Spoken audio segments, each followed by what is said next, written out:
Salom, men Milana. 1201 Agency Potensial strategik ma'lumotlarini havola qilaman. Maqsad: Koreya davlatining til kursi bosqichiga Telex vizani qo'lga kiritmoqchisiz.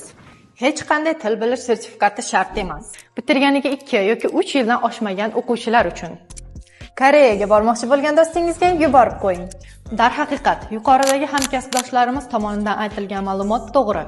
Ammo siz Telex vizadan отказ olish ehtimoli mavjud bo'lgan holatlarni bilib olishingiz shart.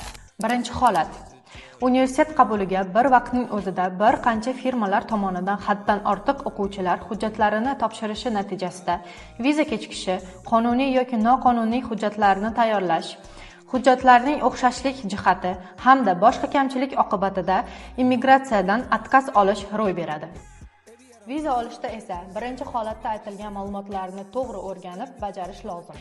Avvalo nasib, tavsiya va imkoniyatlaringizni tahlil o'lchovini bilishingiz zarur. Qo'shimcha ma'lumot uchun plus belgisini qoldiring.